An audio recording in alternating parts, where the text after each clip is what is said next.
Hey,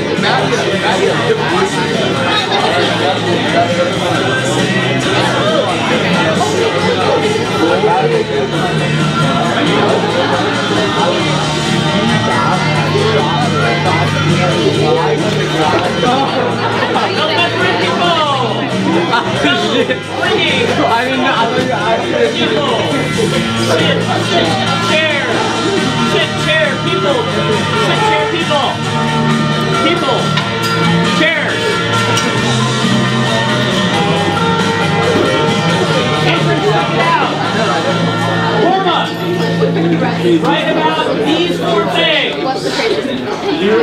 For the warm-up. For the warm-up. This side of the room. Start at the beginning and go down. For the warm-up. For the warm-up. For the warm-up. This side of the room. Start at the bottom and go up. Start at Jackson Air Professional State Constitution and work your way up the left. This side of the room.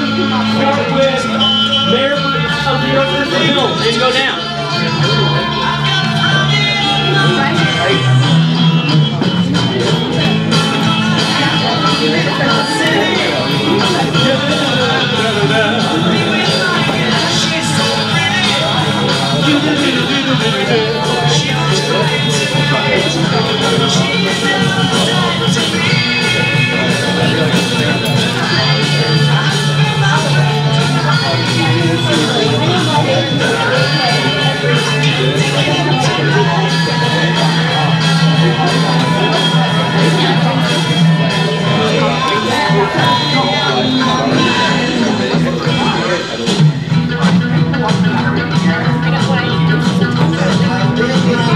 Okay, there's a warm-up. The bell is rung. Let's go.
American New York versus Mills. Okay.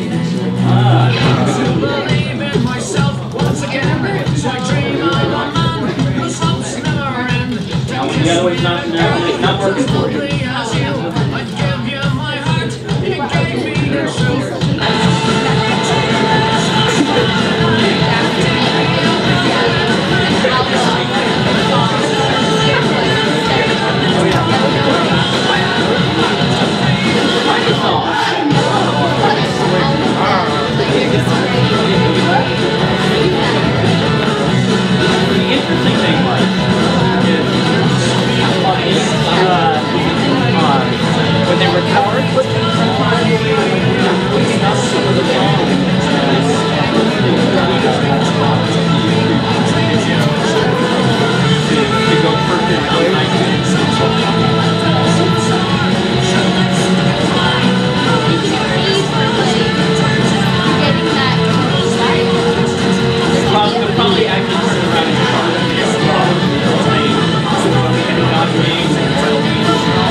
Starts with a little bit of the plug and molly.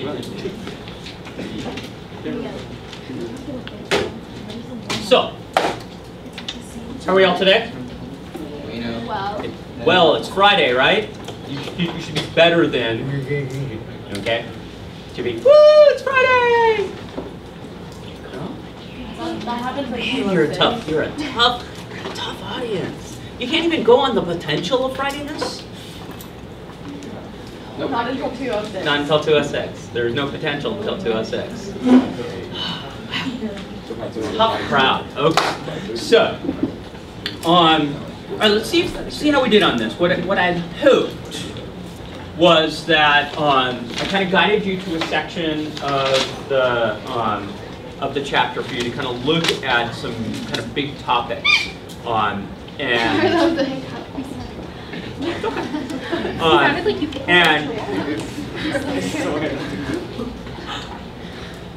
I was hoping that you would spot these 4 things as far as the important stuff.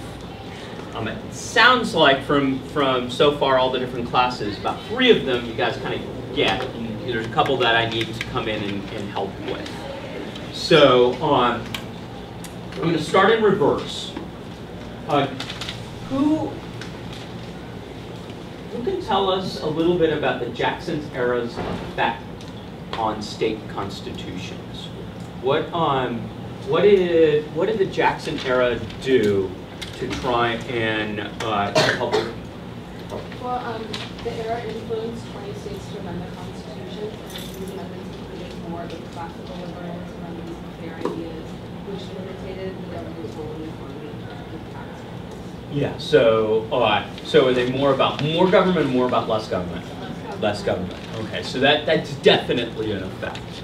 Okay. Now besides the economic effect, there was a political one. Did anyone spot the political effect? There was a political thing. I think when they states revised their constitutions, they made state legislature based on population. Right. So population. Now what? Did someone just say that? Pardon? Did someone just say that? No one said that. You were spot on. You are spot on. They had those laissez-faire principles and all white men. And all white men should vote. So the political part here is an increase or decrease in the number of people voting? An increase. And then this, do you get the population thing? Why is that important?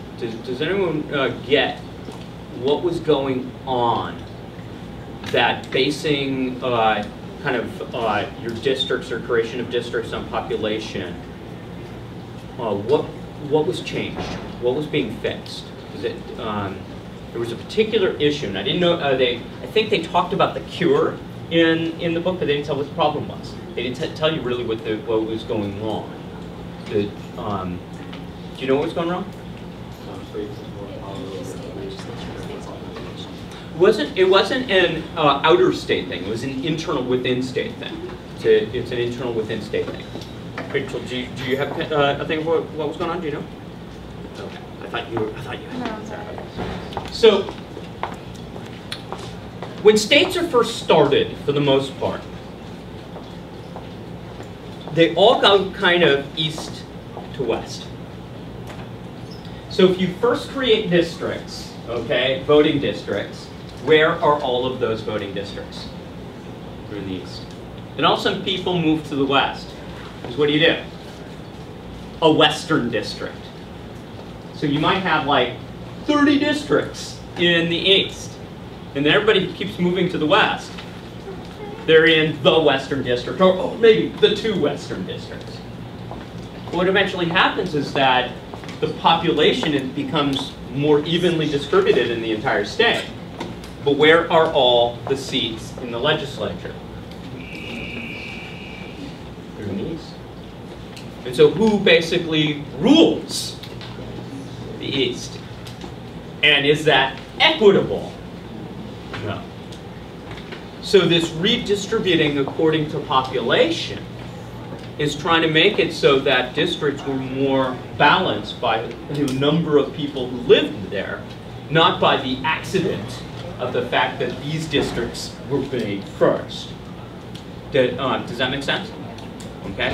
So in effect, if you were just kind of characterizing this effect on states, how would you sum it up? What would be two things that you might say just kind of overall that happens because of the Jackson era on the states?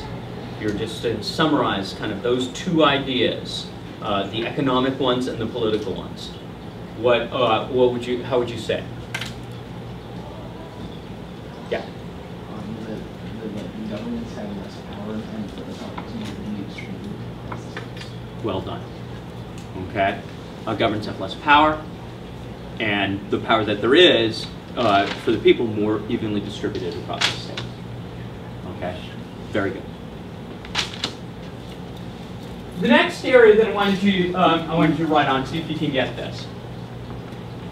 It looks like a Supreme Court case, but it's actually what I was looking for here is you have two separate courts, and when we look at the United States Supreme Court, we usually name that court after the Chief Justice. So currently we are in the Roberts Court. John Marshall had been the Chief Justice for, seems like forever. Okay, he had been appointed by John Adams, and he had a certain attitude toward what decisions should be. Okay, and so we characterize the Marshall Court in one way. Andy Jackson will name his replacement. His replacement will be a guy by the name of Roger Taney. And he has, well, let's say, a different attitude. And so when we think of his court, the Taney Court, it basically is going to make decisions in a different direction. So with that lead-in, does anyone know what the difference between these two courts was?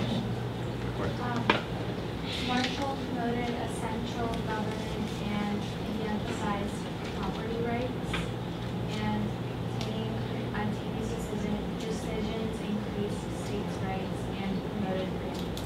Yeah.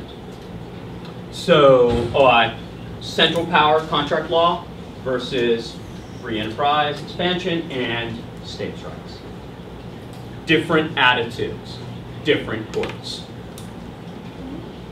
Okay. Yeah. What was Taney again? What was he? Or whatever. States' rights, free enterprise. Okay. Finally, two court cases that kind of show us the difference between these two courts. Mayor of New York versus Mill. From when I was hearing chatter at the beginning of the class, the people weren't keying in on this one when you were reading. But did anyone pick up what the basic thing that happened here? Really, yes. Was it the case that gave states the right to sort of inspect immigrants on their way in? Yeah. And it's less about the fact that they're inspecting immigrants, though. We're now inspecting people traveling from West Africa, so that the inspection thing is not going away. But the fact that, what did Taney override, or who did he override when he gave the states, in effect, this right? Federal government. A federal government thing. So it was state, uber, federal government. Whereas almost every decision when we read about Marshall, what was it? Federal government, uber state. Okay, so that's almost a direct reversal. The last one is a little bit more complicated. Okay, it's complicated. Charles River Bridge versus Warren Bridge. Did anyone pick up on what was happening in that case? Charles River Bridge versus. They wanted to build a bridge, and then Marshall originally went up because they said the Ben Tony was like, oh, it's better for transportation and efficiency, therefore you should be able to use this for the general welfare. For the general welfare. And so the second part, the general welfare, absolutely spot on, exactly what Tani argued. But the first part with it being Marshall, what was it? The state or what was it? There was something that was binding that Marshall was upholding that was Yeah, what was it? The Constitution? What it wasn't the Constitution. It was kind of like, what was it? Charters? It was a charter. Okay, so Boston, Massachusetts, they made a charter with the Charles River Bridge Company that they were going to be the bridge. Okay, then they wanted to give another charter out for another bridge, and Charles River says, no, we have the charter, which is a contract. And so a Marshall court would say, it's contract, nothing you can do. But Tani says, well, that's ridiculous. I mean, think of it. What if they still followed this and there was still only one bridge going into Boston? Because the Charles River Bridge Company had the contract. Yeah. So what was the overriding factor for Tani? Why would he believe that? What did he believe was bigger than a contract? Yeah. The general welfare. That if it's in the general welfare, then general welfare Uber contract. Does that make sense? And so before it was contracts and state and federal. Now it is general welfare and states as being the guiding lines. Yeah. I don't really get that. Like, what's the general welfare? General welfare. Okay. Well, A, it's in our preamble to promote the general welfare. But what's better for the people? So it's in our. So is it better for the people to have only one bridge going into Boston? Traffic snarls, no moving of commerce, or is it better to have more? So they ended up getting another. Yes, that's exactly what they end up with. Okay. So, you were just at the So remind me at the end to change how it marked in the computer. Okay. All right. Did you have a question or comment, Maria? Oh, I was just going to say that if more bridges are being built, then there's more competition between them, and they should probably build better roads, which will enhance general welfare. And then, so then there's more like, so there's cheaper transportation, also more efficient. Right. With like better quality and principal drop. And that goes to what you had said earlier, free enterprise system being the fix of all things. Okay. All right. So, do you guys get this? Okay. If I were to say that these 4 things right here are possible test questions, okay, would that be a piece of information you'd be interested in? Yes.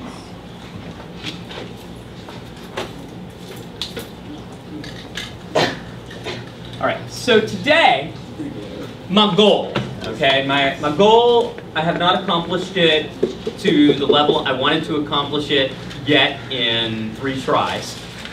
Maybe 4th time's the charm.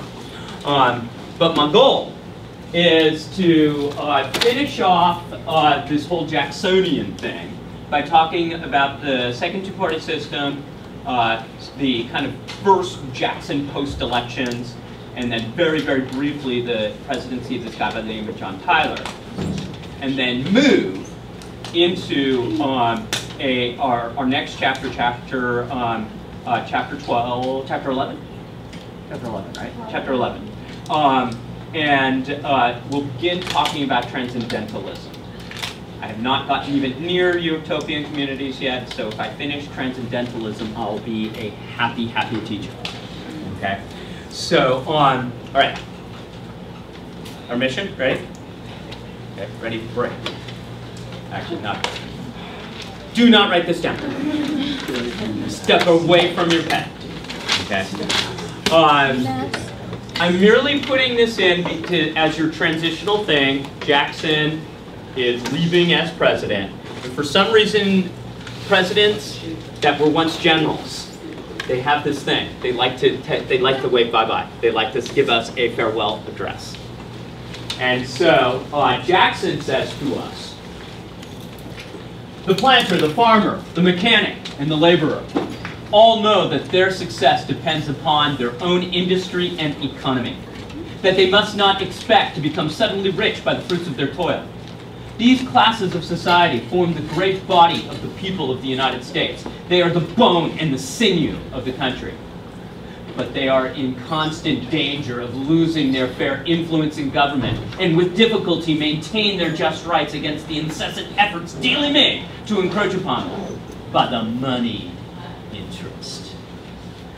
So, as Jackson leaves, who's he telling us are the good guys, and who's he telling us are the bad guys? Okay, what is he? I think he has drawn it out very clearly for us. Who are the good guys? Who are the bad guys? According to Andy Jackson, as he waves bye-bye. Who are the good guys? Who are the bad guys? Good guys are like the working class, and the bad guys are like rich people. Yeah. All right.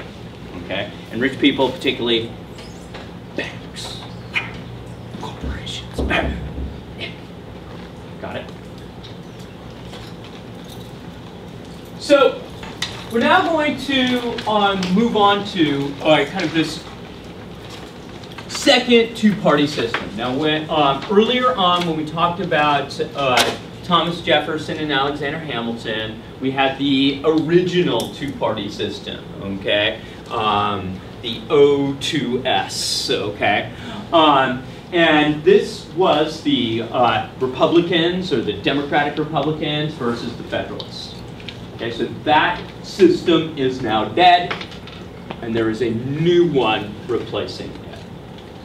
The new one is kind of springing from the old Democratic Republicans, the democracy, or what we now call the Democratic Party.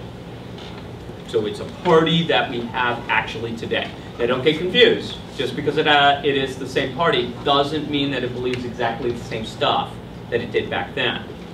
There are some constants, there's some attitudinal type constants that are the same, but a lot of time has passed and the party has morphed. Second party is the Whigs. And we talked about how they got their name, right? Okay, the last time we talked about that they were upset about the power of Andy Jackson, that he was acting like a king. And so the party against the king in England is the Whig Party. So they now called what had been the National Republicans the Whigs. Got it? So the Democrats, their ideals, liberty of the individual, maybe individualism, individual liberties. If you were choosing between the power of the nation versus the power of the state, state. Economic policy and even social policy. They believe that the government does not have a place. That socially, government stays out of your life. Economically, the government lets it be. Laissez-faire. Hands off. There's a business cycle, there is free enterprise. Those things will take care of the economy. Government not needed to interfere.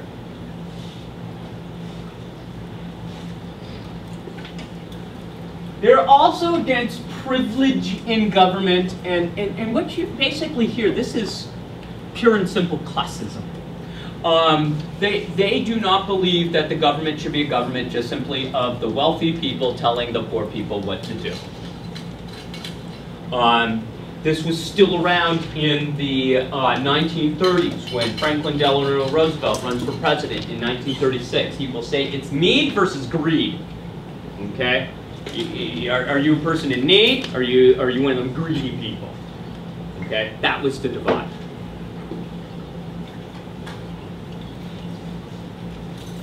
But finally, in order to actually have these ideals and to put them into place, the Democratic Party had to make a deal. In order to do those things, they had to create a coalition. And what the coalition is that whole common man, all the things that we've been talking about, and the planters of the South. The planters in the South, what do they get out of this deal? They get, these people will never mess with slavery. Because they know that in order to have their thing, they need the South's help. So, they basically say, as long as you don't mess with slavery down here, you can have all the little common man-y stuff you want up there. Okay, does that make sense? So it's a deal. The other party, the Whigs. Now their values, okay, what's more important, you all by yourself or the us, the community? Okay. They also believe that as far as economic policy, is it hands-off? Is it let do? Is it let it run itself? No! If we want to have industry in America, we need to protect it. We need to have a protective tariff. We need to have a banking system, okay, that properly controls our money supply and encourages investment to make it so that the money's there, the credit's there for us to expand economically. Government must do things to help this happen. Government needs to be involved. Government. Yeah? Could you explain what a protective tariff is? So protective tariff, remember after the War of 1812, when Britain had not been exporting so much to the United States because we were at war, and we had been seizing their ships and stuff like that. They had a whole big surplus of manufactured goods. And during the War, the United States had started its industry. It had, it was started to manufacture things, but it was a small, little, vulnerable industry. The British were dumping, at the end of the war, their goods on the American economy, and basically making it American corporations were in danger of completely failing versus the British competition. So what we did is we passed an import tax or a tariff that raised the that was placed on these imported goods that would in effect raise the prices of those goods to be so high that the American industry could compete. Protective tariff because it protects American industry. Got it? Yeah. Has the American merchant had to pay for the tariff? Or the American? American consumers have to pay for the higher goods because they have the tax on them. Does that make sense? Yeah, but when they're importing it, right. Do the British have to? Either the merchant or the British, it's a tax on those goods, okay? And you don't have to pay that tax on those goods if they're manufactured here. Got it? Yeah. Okay. Yeah. So it's my understanding that the Whigs are for a very strong federal government, right? So were they in favor of a strong leader or a weak leader, or was it just that they didn't want Andy Jackson to be strong because they didn't agree with his idea? That could be that last part, is that the very name of their party was so much about Andy Jackson in particular. So would they prefer a stronger leader that agreed with them, or like? I don't think they knew because they never had one. Oh, okay. I mean, seriously, they never got that guy. So it would be difficult for them to characterize that. Would they have disagreed with a George Washington that was powerful and agreed with everything they wanted? I doubt it. But we can't know because that never happened. Does that make sense? Yes. The Whigs were also in favor of public schools to educate the populace, to make them good citizens. Okay. And the last thing, draw a little line, because this is a little bit tricky. These last ones, you couldn't say all Whigs believe these things. Okay. But think of it kind of like this old thing. Not all Whigs believed in moral reforms, but if you believed in moral reforms, you were probably a Whig. Does that make sense? So it's a huge subset of the Whigs. So you wouldn't be able to go to all Whigs and go, okay, all Whigs are evangelical Christians that want more, these moral changes. No, not all of them were. But if you were an evangelical Christian that wanted moral changes, you were probably a Whig. Is that making sense? Okay. So, yeah. Why did it work out that way? Largely because, remember the deal. Because one of the moral reforms is going to be about slavery. And the Democratic Party had basically pledged its soul. Oh, yes. Okay? And so therefore, if you're anti-slavery, are you hanging out with the Democrats? No. Similar things having to do with Indian policy. Jackson had a particular thing as far as Indian policy, and if you were someone who thought that was not good, you were probably not a Democrat. And so it just seemed to be one after the other. All the people that were kind of reform-minded found things in the Democratic Party, so they became Whigs. Does that make sense? Yeah. So, evangelical Christians, particularly people who wanted moral reforms in general, found it to be far more comfortable to be a Whig. And so they would call for changes in society like prohibition of alcohol, abolition of slavery, and reforms to Indian policy. The should we just move everybody west thing, is that the answer? In a political world, the Whigs believed that the people that should be large and in charge are the people who have demonstrated ability and skill. Oftentimes, the measure that would show whether or not you have ability or skill is your wealth. That if you work things up and you got yourself wealthy, hey, that showed you're something. And so these are the marks of who they thought should be running the show.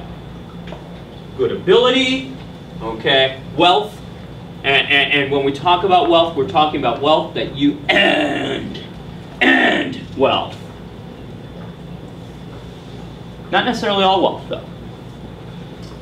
One of the things that kind of distinguish the Whigs from the Old Federalists is they are not, you get to be in charge just because you were from the class that has always been in charge.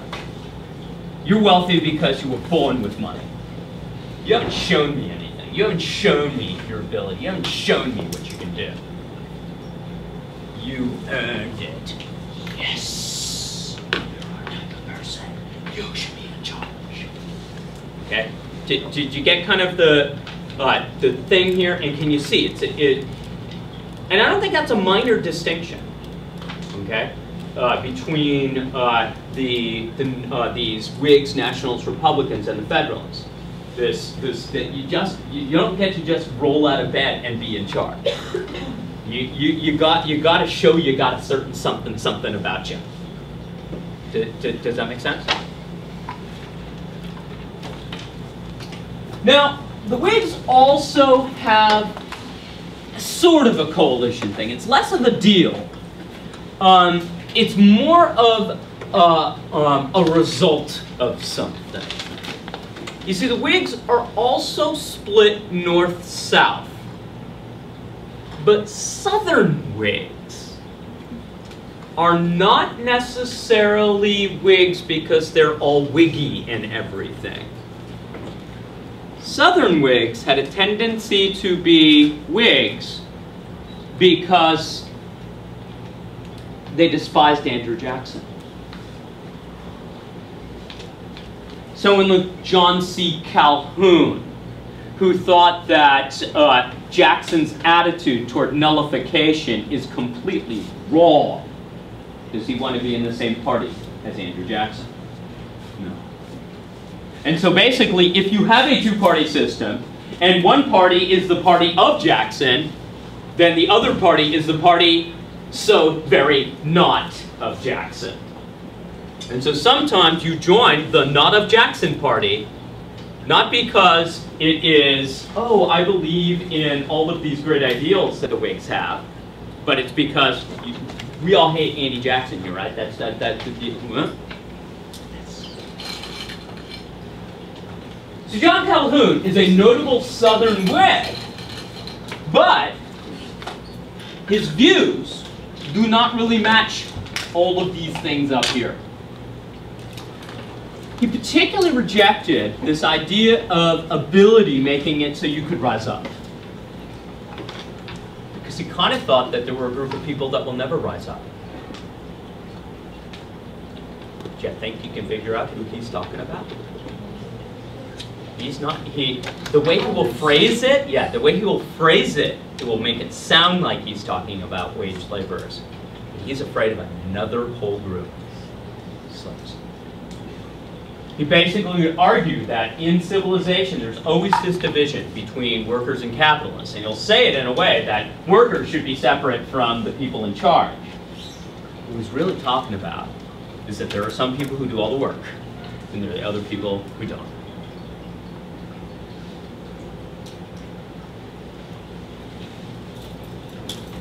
All right, so do you got a picture of the two parties? Have I painted that sufficiently for you? And again,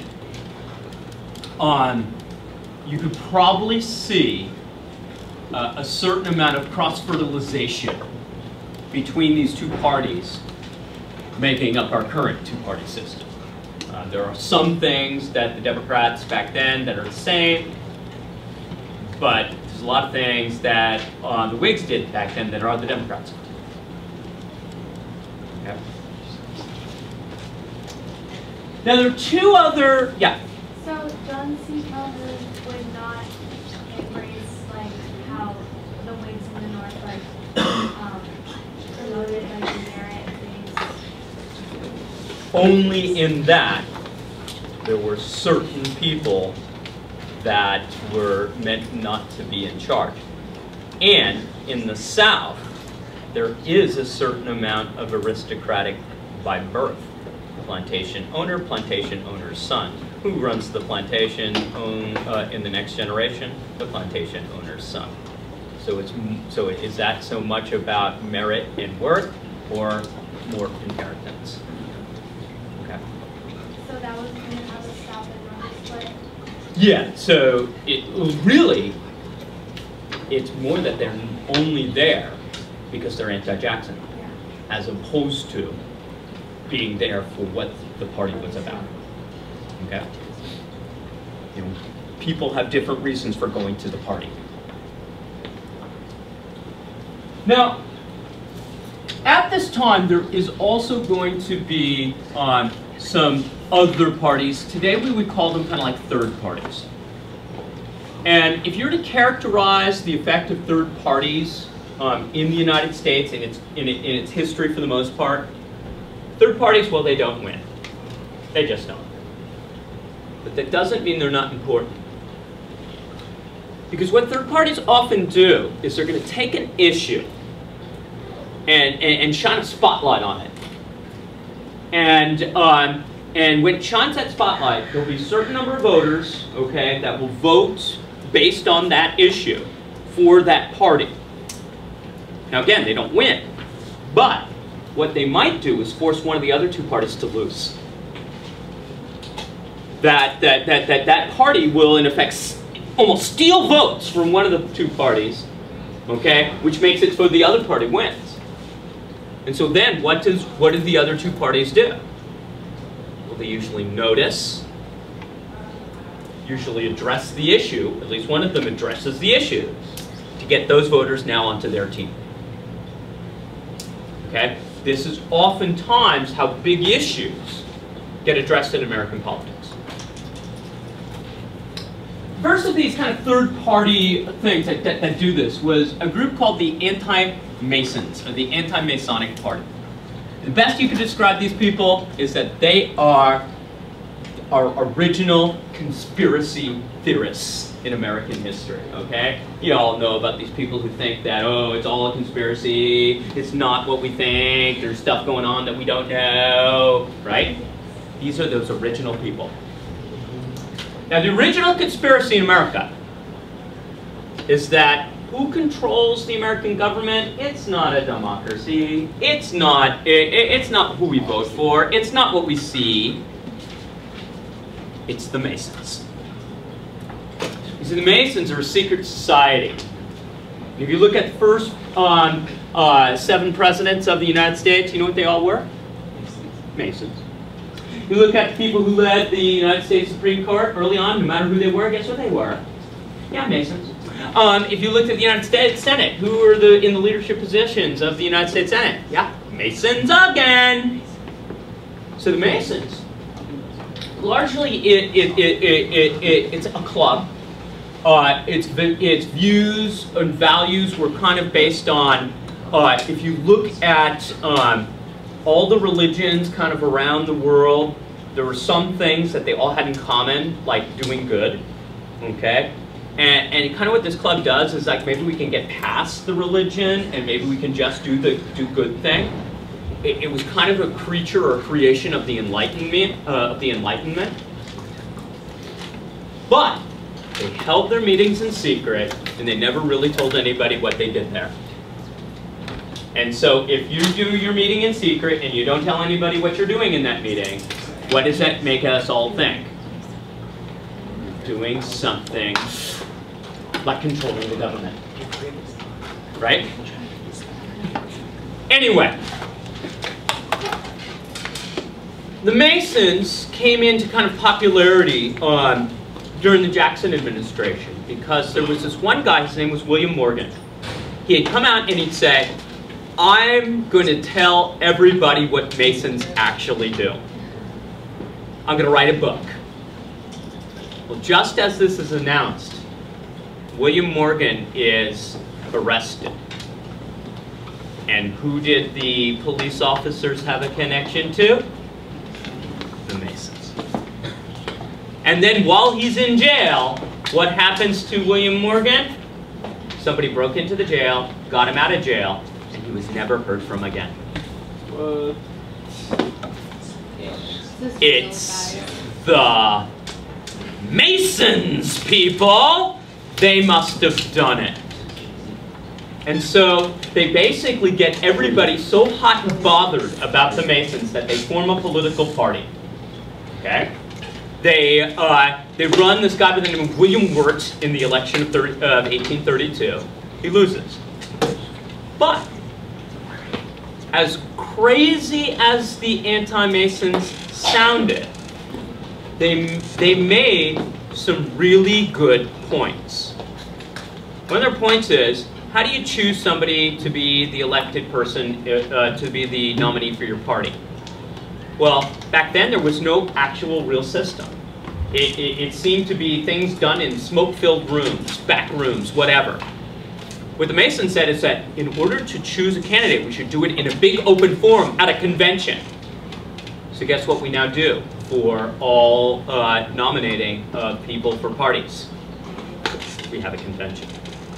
The Masons said, parties, what do they believe in? What do they want to do? They never tell us. They just show up and they do it. What they should do is write out exactly what their intents are. Like have a platform. So they had a platform. And guess what now all political parties do before elections? They issue a platform.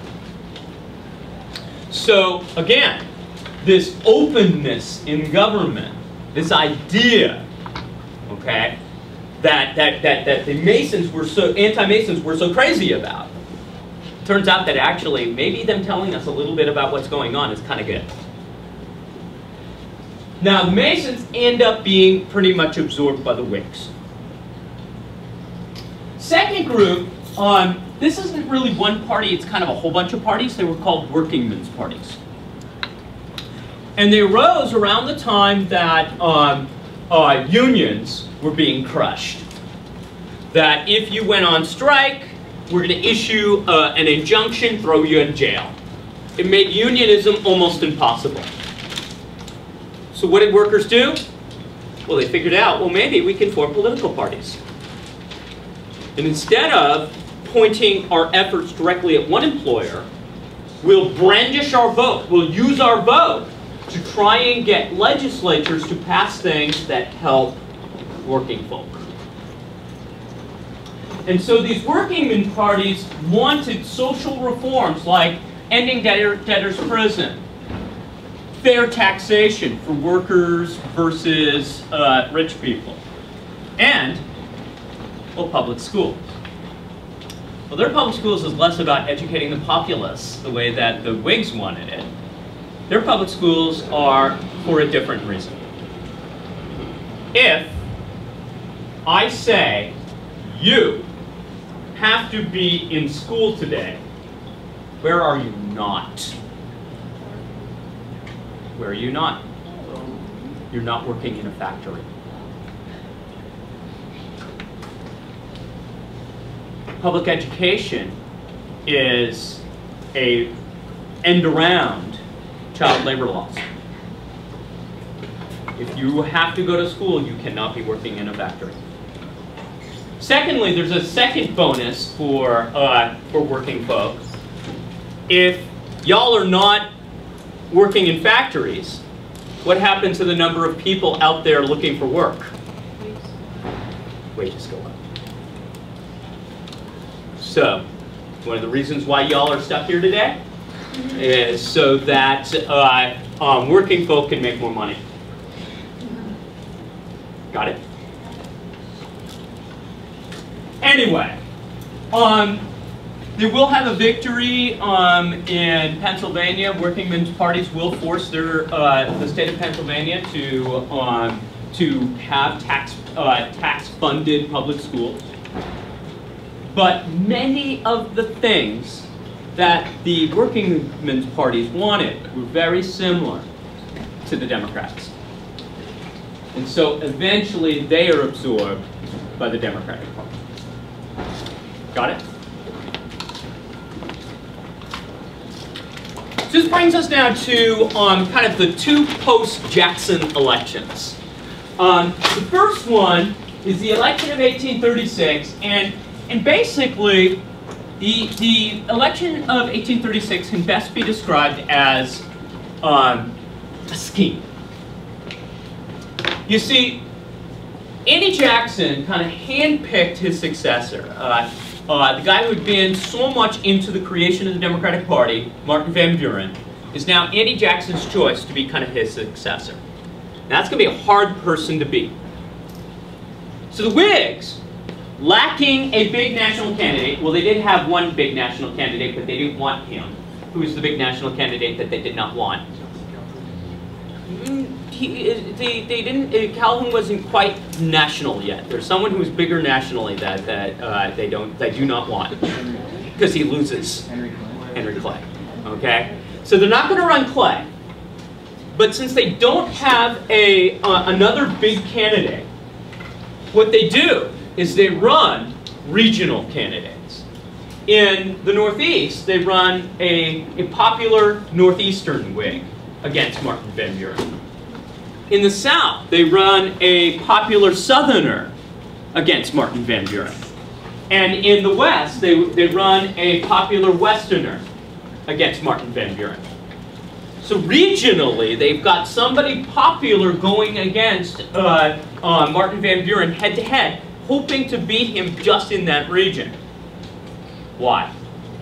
Well, they hope to split the vote 4 ways. And if they split the vote 4 ways, they might be able to prevent Martin Van Buren from winning the election in the Electoral College. You need a majority, remember. And if you don't get a majority in the Electoral College, where does it go? The House of Representatives. And had people involved in what would become the National Republican Party or the Whigs done successful things when things had been thrown to the House of Representatives before? Yes, they had. So they were basically maybe trying to revisit corrupt bargains and stuff like that. That was their hope. They failed. The scheme fails. Martin Van Buren having the blessing of Andy Jackson, pretty much working folks said, I'm voting for Andy Jackson's guy. But if you counted up all the different regional candidates, all their popular votes, they got about 49% of the vote. And that ain't bad.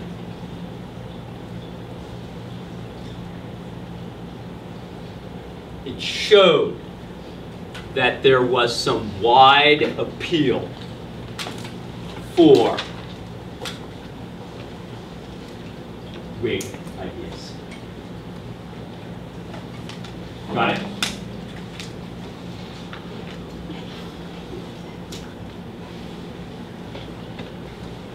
So that's your new president, Marty. And Marty Van Buren, he's from Kinderhook, New York. And his nickname was Old Kinderhook.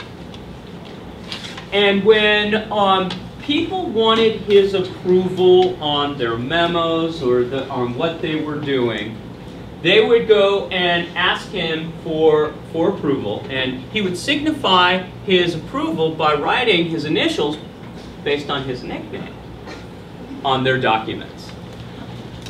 Eventually, it became a thing. Did you get his initials? Did you get the okay? Did you get the okay? Did you get the okay?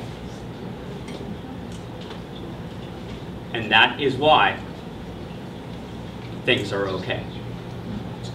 This is the origin of that little old word. It was actually the initials before they turned it into the word. Okay? That is the origin of okay. See, you finally learned something important.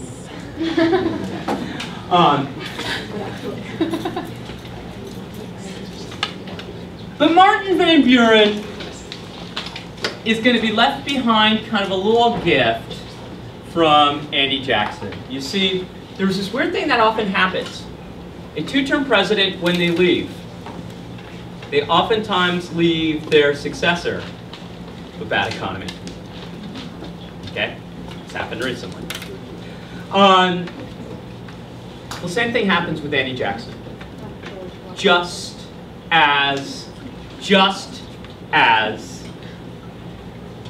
Andy Jackson leaves office, we are going to have our next big economic downturn. 2 years ahead of schedule. Panic of 1837. Now the cause of this. Now there's lots of causes out there, a lot of arguments as to what truly is the cause. But if you're looking for the thing that is the catalyst that just gets things going, it's this. We can blame the Brits. It's their fault that we have this downturn. You see, when the American economy was expanding from the post-War of 1812 era through the 1820s and into the early 1830s, the British were pouring investment money into the American economy. And why not? America was making money. And so you invest in places that are making money, you make money. And so this relationship had kind of developed where the British kept pouring money into the economy. The British were very easy with credit. If you were a planter and you want to buy things for your plantation or your mansion, the British were really easy into loaning you money because they knew that your cotton crop would come in and you'd be able to pay it back. Merchants were it was very easy to get loans to build up your stock so you could sell things, okay? The British just were tossing money at the American economy. Woo! But in 1837, there were troubles in the British economy, and they basically cut us off. They start pulling back on their investments. They start on not so much loaning us money. And imagine that. The Americans had gotten used to living off of credit. The Americans had been used to buying stuff with money they actually did not have. Imagine that, Americans buying stuff with money they do not have. Well, anyway, now they are in the situation where they have to actually pay back their debts. And so what happens is merchants and planters start withdrawing their specie money, gold money, silver money from banks, and shipping it overseas to pay back foreign debts. And so basically think about it, take all that gold and silver and pull it out of the American economy, all of it out, all gone from the American economy, and send it away. The American economy couldn't handle it, and it crashes. It creates the Panic of 1837, which leads to a depression that goes from 1837 to 1843, a 6-year depression. We had been having rockin' good times ever since really the end of the War of 1812. Except for that other panic in 1819. But now we're crashing.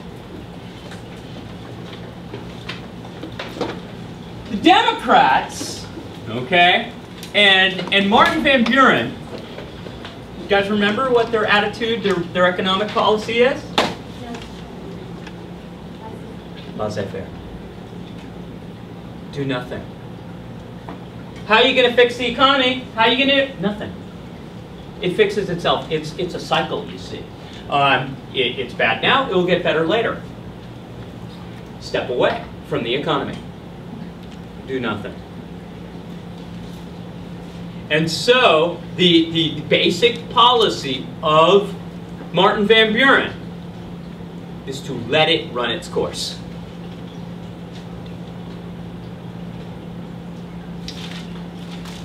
But then Martin Van Buren actually does something worse than nothing. He does something that wasn't really about the economy. It was about something that Annie Jackson had done that Martin Van Buren thought needed to be fixed. You see, Annie Jackson had allowed the Bank of the United States to die. And we had no central way of printing money or controlling the money supply. And Martin Van Buren believed that that needed to be fixed. But the way that it needed to be fixed was in a way that was not like that Bank of the United States. Because that Bank of the United States, who controlled it? Did the government control it? No, it was a private institution. Not under the control of the government. It was anti-democratic. So what Martin Van Buren says is we need an institution that controls our money supply that is independent of the banking system. He called it the independent treasury. Well, it may or may not have been a good idea. But it was really poorly timed. Because you see, what it did is it reversed the course of the pet bank thing. Jackson had placed all the money in state banks. What Martin Van Buren's going to do is he's going to take all that money, federal money, out of the state banks and put them into the treasury. Now, why was this bad? Well, when the money was in a state bank, that bank could turn around and loan it. That bank could turn around and back mortgages with it. That bank could use it. It is in the economy. But when they took the money out of these banks and then put it into something that's not actually a bank, it's a vault, actually, is it in the economy anymore? No. So why is this bad? Well, the British had basically caused this panic by pulling money out of the banks. Now the federal government's doing the same thing. And so what does this do with the ability of the American economy to run on itself, to finance things, to do credit, to do anything? Gone. We believe that by creating the independent treasury, we may have extended this depression probably another 2 years. Yeah? Because of the independent treasury, like, the independent treasury was like, we took the money out of the state banks? Yes. Because remember, that's where Jackson had Roger Taney put it. He put it in state banks. But there was no regulation, there was nobody controlling it. It was completely out of really the hands of the federal government. So what Martin Wimmer was trying to do is put it back under the control of the government. But by doing it in not a bank, you can take the money back, but then you could loan it back out, and it keeps running in the economy. But if you take it out and simply lock it in your piggy bank, stick it in your mattress, is that money in the economy? Is it doing anything? No. It was basically taking the American money supply and locking it up at a time when money was needed. Yeah. Basically because the government had no control over its own money right at that point. Because Jackson had taken all the money and sent it out to the state banks. It was basically, I need control over my own money. That's really all it was. It just was so poorly timed because it was just at a time we needed money in the economy. Got it? Well, the Whigs, who were not in power, if you ask them, however, how would you, Mr. Whig, take care of our problems? Well, Mr. Whig would say, oh, I know what we'd do. We'd expand credit. We would recreate a national bank that would put the money back into circulation. We would extend credit so businesses can borrow and grow. We would make the tariff even higher to protect American businesses so that American businesses can start competing and producing versus the British. And you know what we'll do? We will start building canals and roads and railroads with the federal government money. Now, by doing this, what will happen is we're going to be bringing people to work to build these projects. And thus, so people will have jobs, they'll have money that they can spend, and what do you have? An economy. Bravo for us. Except for, can they do this? No, they're not in power. Yeah? So, wasn't Van Buren a Democrat? Van Buren is a Democrat. So what? Does he believe in laissez-faire? Yes, laissez-faire means do nothing. So why did he put the independent? The independent treasury wasn't so much about managing the economy so much as just simply controlling the government's money. So remember that the Bank of the United States was the depository for all the tax money of the United States government, right? And what the Bank of the United States did is it then dispersed that money back to as a bank. Okay, what the independent treasury was doing was basically saying, no, this is government money. It should all be in one place. So it was less about the money as far as just mainly just really controlling it. Does that make sense? It just by doing it, it had an effect. Does that make sense? By reversing an older course, it had an effect. Get it? So we now get to 1840. And in 1840, the Whigs Well, what are we in the middle of? An economic downturn. Is there what's a good time to knock out somebody who's in power during an economic downturn? We almost never vote out sitting presidents. But you know when we do? During economic downturns.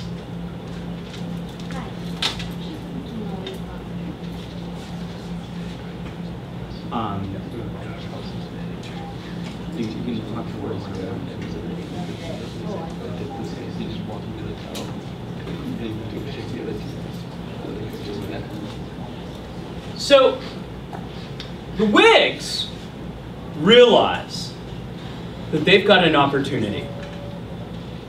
That you have a president who's kind of on the ropes because of the economic downturn. Maybe they can win. Maybe really win.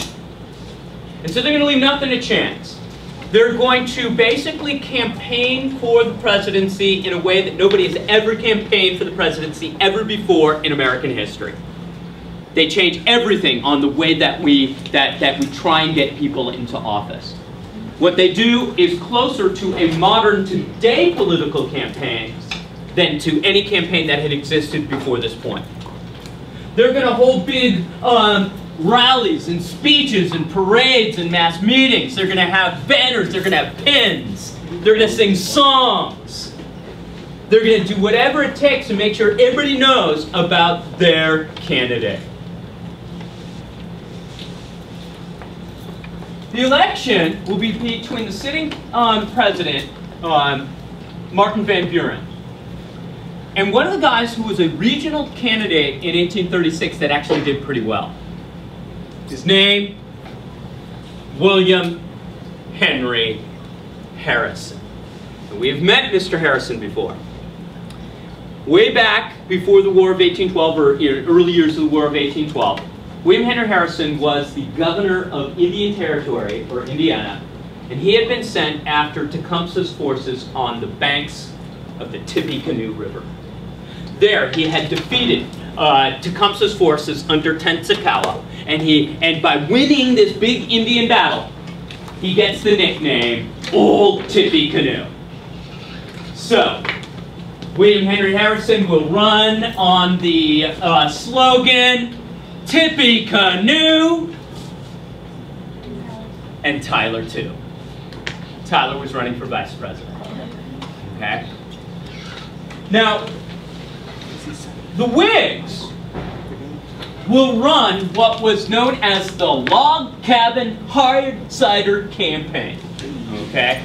Now, in the Log Cabin Hard Cider Campaign, what they're going to do is they're going to present to America kind of their own version of who the two candidates are. They're going to present their candidate as a poor man who made good, born in a log cabin.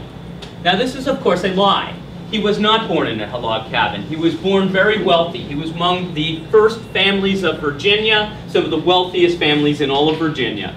He then moved to the West, became a general, and that's really more where you get that Western attitude, Western image. But he was born wealthy. They're going to portray Martin Van Buren as a rich dude. Now the thing is that Martin Van Buren is quite the opposite. He was born poor. He pulled himself up by his bootstraps. He worked really hard to get where he was. But since he got there, he liked, well, you know, to be nice. You know, you made it. You kind of like to show that you made it. So he had the coolest pair of silk white pants, fancy pants that he wore. Okay, so the way that the Whigs will play it is you got the general born in a log cabin versus fancy pants. Okay? Fancy. Ooh, who wants fancy pants? Okay? At the rallies for William Henry Harrison, they served hard cider in bottles shaped like little log cabins. Okay. These this alcohol was manufactured by the E.J. Booze Company, and so yes, indeed, they serve booze at their rallies. Okay. The other thing that the Whigs will do, and this was unknown before this point, they invited women to their campaign events. Now, could women vote? No. But did women have influence? Oh, yeah. And so, with all of this, Harrison wins. Harrison wins. With all this, Harrison wins.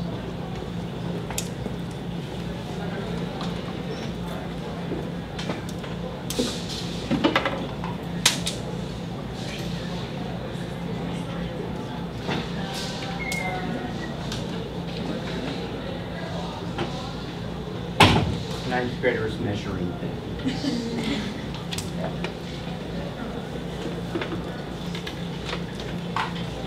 These were some of the chants that the Whigs used at their rallies. Down with Martin Van Ruin! Farewell, dear Van, you're not our man. To guide the ship, we'll try, old Tip. Van, Van, Van, Van's a used up man. Van, Van, Van, Van's a used up man. Okay. So, sum it up for me. Why do you think the Whigs were so successful in the election of 1840?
So turn to your White House, since this was an election, that would be a good thing to talk about. Very quickly, just explain to them. Why did the Whigs win?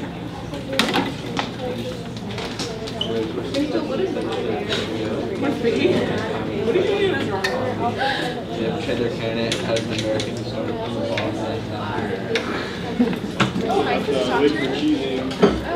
I didn't write the name, so if you want to get it.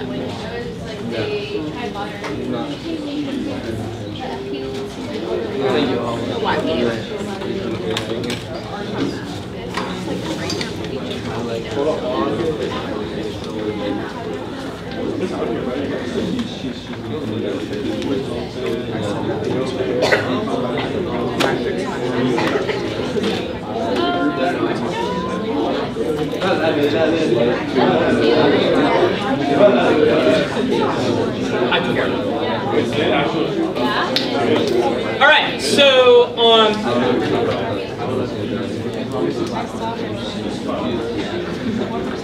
finish that last sentence. Okay, sum it up for me. Sum it up for me. Sum it up for me. Okay. In the interest of moving on. Yes. They used the devastation of the plan of 1837 that occurred during your administration to their advantage, and they used new techniques to satisfy the emotions of your day. Awesome. Great way of summarizing.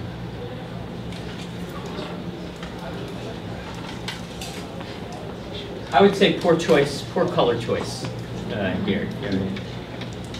Because purple is so different than red.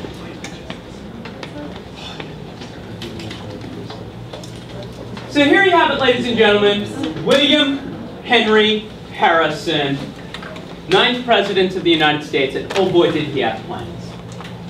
He wanted to do so much as our new president, and he will tell us all about it in his inauguration speech, which will go on and on and on and on.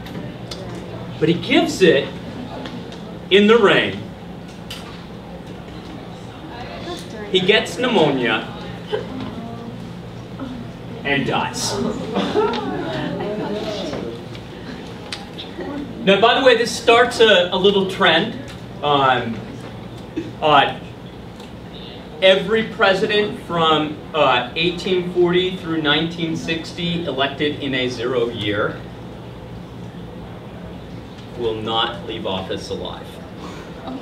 Okay. All right? Every single president elected in a 0 year, okay, between 1840 and 1960 will not leave office alive. Okay? We call it the 0 factor. Some people call it the curse of Tecumseh. Okay? Oh, I get it. All right. So, what was the slogan? Tippecanoe and? Tyler too. Tyler too. It will make John Tyler now President of the United States. But, remember how I told you about that North-South divide in the Whig Party? Well, John Tyler was a Southern Whig. And so, he was someone who had been a Democrat, but he had left the Democratic Party because of Jackson's stand on the tariff, because of nullification. Well, he is now a Whig. Did he leave all those ideas and ideals behind? No. And so people basically called him a Democrat in Whig clothing, because really, he was more of just a Jeffersonian states writer at heart. He's from Virginia. Anyway, he opposed all the Whig plans. Whigs said, new national bank, let's have a new national bank, yay! Veto. Let's have a big high tariff. Veto. He blocks them. It was almost as if the other team had won. So they kick him out of the party. They can't kick him out of the presidency. They didn't have the votes for that in the House of Representatives. The Democrats were, of course, saying, no, no, no, this is great. Where's the popcorn? What's he going to do next? Yay. His cabinet resigns. But in the end, the Whigs, with all of their grand ideas, cannot implement them. Again, by the way. The Whigs, with all their grand ideas, cannot implement them.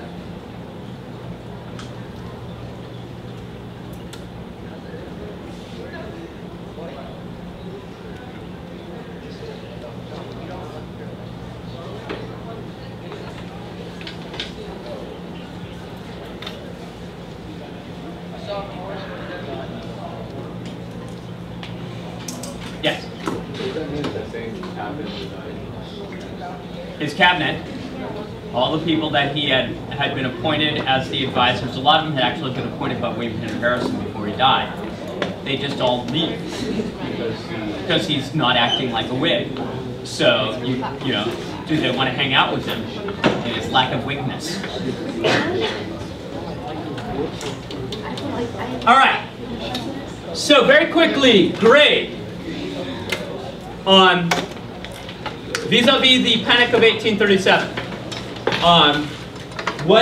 I'd like you to grade A, Martin Van Buren, and B, the Whigs, and how they do for America in the Panic of 1837. Then you have to grade them on that. Now don't they? Just because it rhymed, okay? Yeah? Why Guy does he Harrison like choose Tyler as vice president? It was political. You're trying to win across the entire country, right? And so one of the ways to get votes in the South is to have a Southern. And it rhymed. And yeah, and it made for a very cool. They tried out Tippecanoe and Fred too, and it just didn't work. Like the Sarah Palin type thing. Was it really about that they thought that Sarah Palin would make a good president in case John McCain died or something? Like, is that really what that was? But actually, They didn't. but Think about it. Who's really, like, John McCain probably would have died sometime in this person. Who's really, is he dead yet? No. But, like, people said that, so that's why they were scared of it.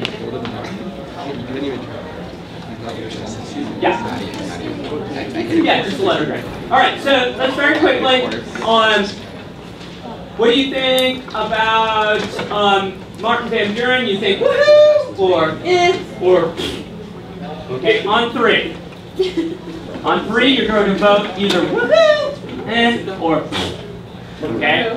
1, 2, 3. Okay. Few people are, feeling kind of neutral. Okay. Okay. Why the neutrality? Why just kind of in?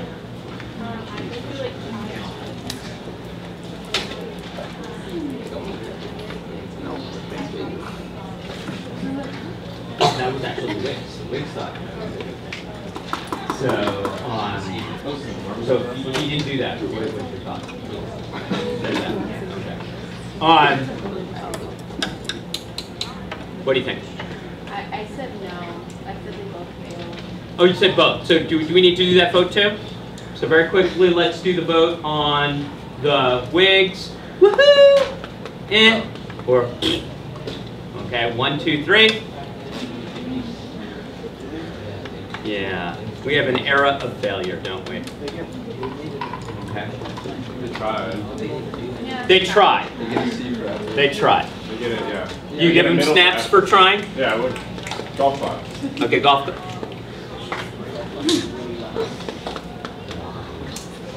So, yay! I made it. Barely.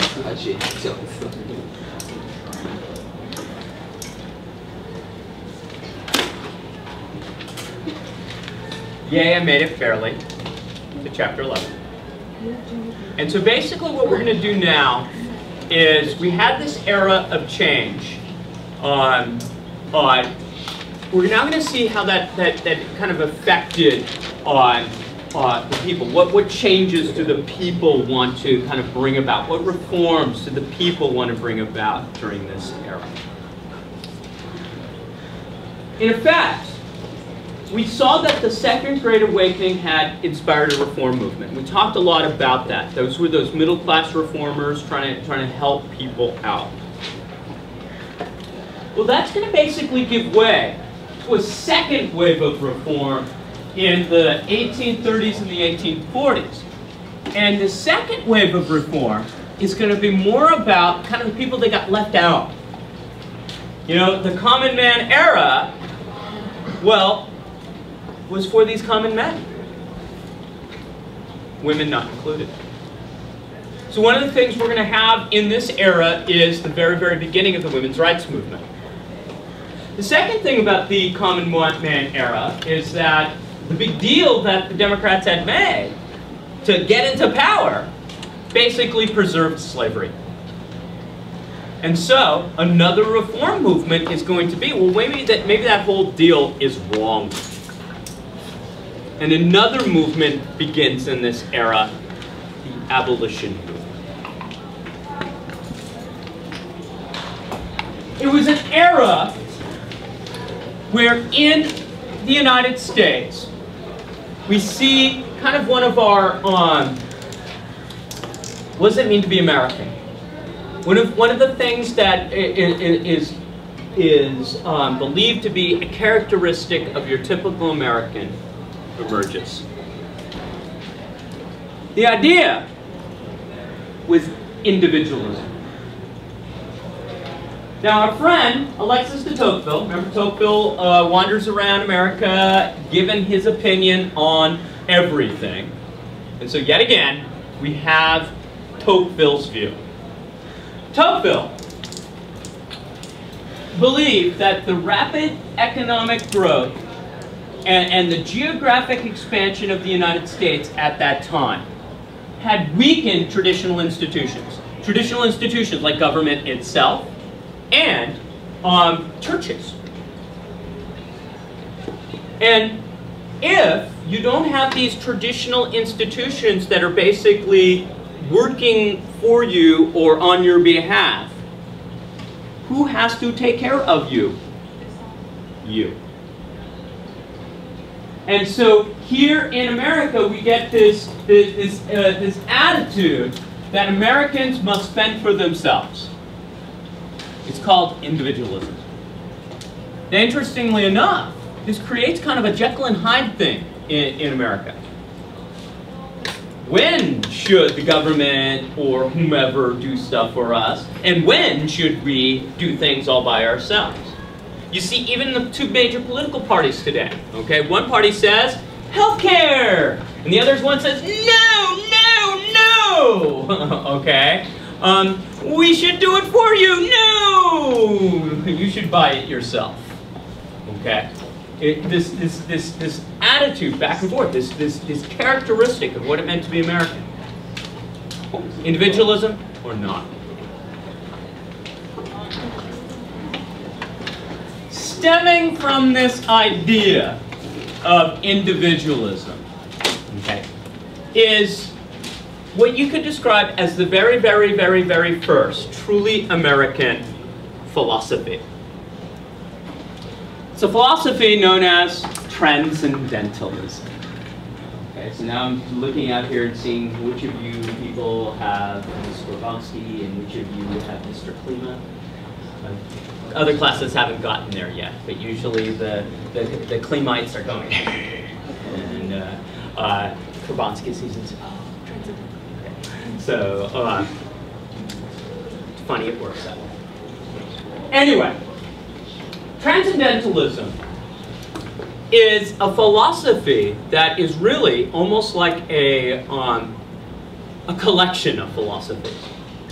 I had a professor in grad school who described transcendentalism as like a grab bag. And that basically these early transcendentalists are like going shopping and they're going, oh, nature, let's put that in here. And individualism, let's put that in too. German Romantic philosophers! Woo! Okay. Mystic religions from Asia. Shake it all about. Transcendentalism. Now, part of transcendentalism isn't so much what it is, it's what it is not. And basically, the Transcendentalists were rejecting kind of the age of realism and the Enlightenment. They're rejecting that everything can be experienced, felt, touched, tasted. Maybe there are things that you cannot prove. Maybe there are things that you cannot basically witness. Maybe there's other stuff. You might have heard a saying, the truth is out there. Well, for transcendentalists, the truth is in there. They believed that every person had an inner light that illuminated inner truths. Okay? Dig deep, and you will find the truths of our universe. Transcendentalists believe that one could gain a mystical knowledge and harmony beyond the world of the senses. That maybe everything isn't something that you can sense, feel, touch, taste.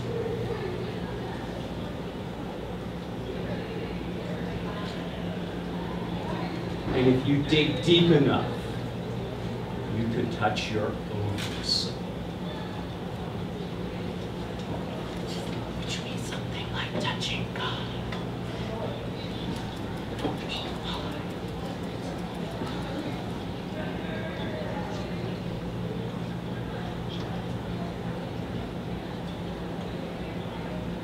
The truth.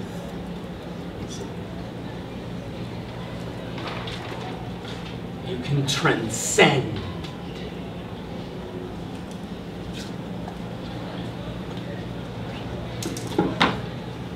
Search your feelings, you know it to be true.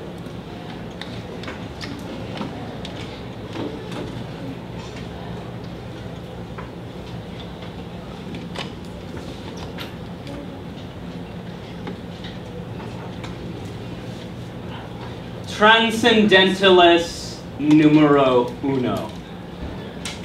Ralph Waldo Emerson. Emerson had been a Unitarian minister. Now, the Unitarian Church, they kind of rejected, in many Christian religions, there is the Trinity. The Unitarians believe in the unity, the one. And Ralph Waldo Emerson was living kind of the very traditional life. He was a minister who had his own church. He was married. He had a career track. It was all set. He was going to be this typical guy. But then his wife dies. And it rocks his world. For a year, he struggles with the meaning of her death. And on the year anniversary of her death, he breaks into her crib to look at her again. And yes, she was still dead. He decides that no, he is not going to be that minister anymore. He's not going to do that traditional thing anymore. And he gives up his pulpit. He resigns from his church. And he decides that he is basically going to invent a brand new profession in America, philosopher.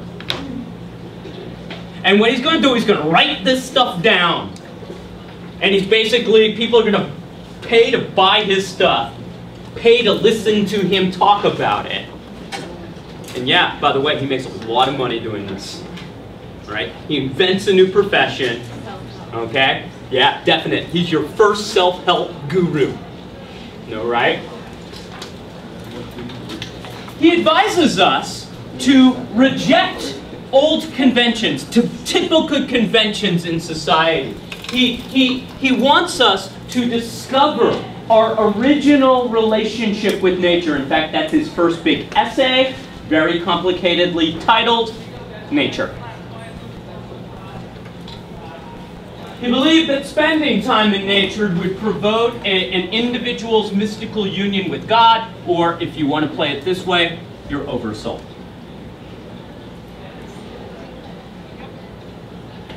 His other essays reflected self-reliance, another one of his big essay titles, by the way, self-reliance, self-improvement, self-confidence, optimism, and freedom. A truly American philosophy. Freedom. Individualism.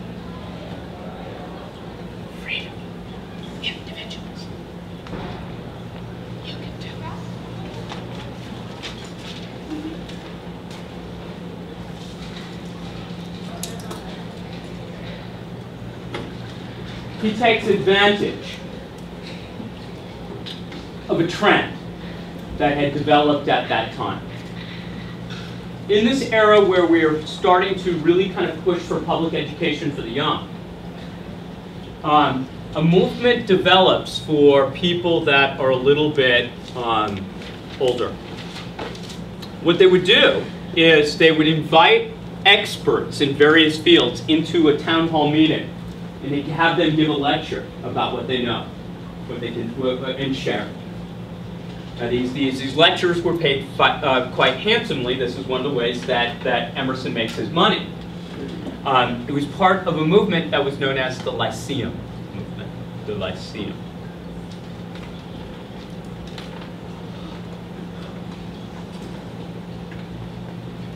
So, the big guy. But there is a second person you got to know. There's actually a couple, but this is the other big reigning kind of champion person. Yeah. So the Lyceum movement is basically this belief that towns started to bring in experts in various fields to kind of tell the town what they know. It was kind of like public school for older people. Okay. Second person you got to know is Henry David Thoreau. Think of the word thoroughly. Okay, thorough. Okay. He is Emerson's associate. Some people call him a follower. Some people call him an associate. Some people call him a wife stealer. But Thoreau is basically going to take Emerson's idea a step further. Thoreau wanted to see if you can actually do some of these transcendental things. Instead of just writing about them, instead of just theorizing about them, could you actually do it? And so he conducts an experiment upon himself. He believed that one of the problems in this current era, an era in which he believed that the mass of men lived lives of quiet desperation. That one way to make your life better is to, in effect, reject this artificially civilized society. And what would you do? Simplify, simplify, simplify. Live the simple life. So he tries to do this for himself. He goes out into the woods, well, Emerson's woods, and he builds himself a cabin on Walden Pond and attempts to live this simple life away from civilization for about a year. He kind of he's trying to show us that this is a different way we can live. Yeah? Did you ever plan your stuff together? We used to. So we used to actually have classes that lined up with one another, so we've just kind of continued since then. Anyway.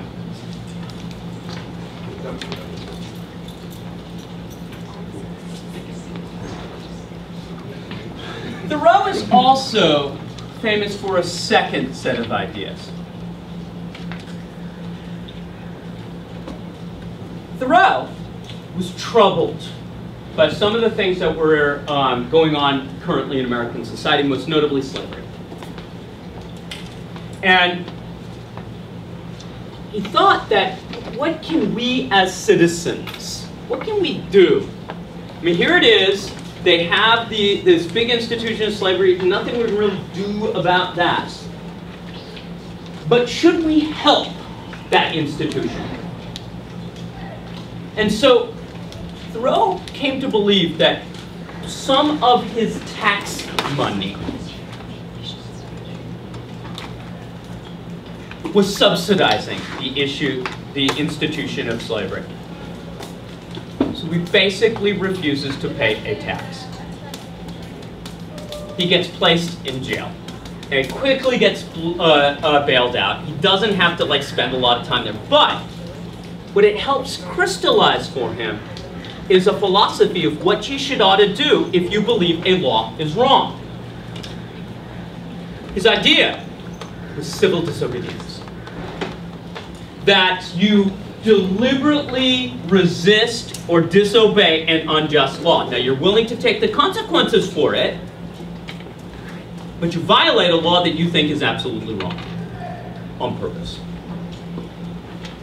Now again, he's a philosopher. He had tried it out a little bit. He kind of gets the idea of it. But it will be other people that take his philosophy to really their greatest ends. Mahatma Gandhi and Dr. Reverend Martin Luther King. Jr. Dr. Reverend Martin Luther King Jr.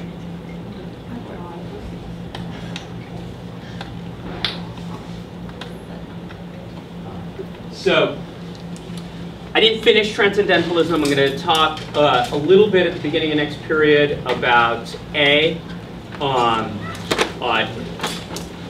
couple more Transcendentalists, Margaret Fuller and Walt Whitman. Some anti-Transcendentalists, Nathaniel Hawthorne, Herman Melville. And then we'll talk about utopian societies. Whoa.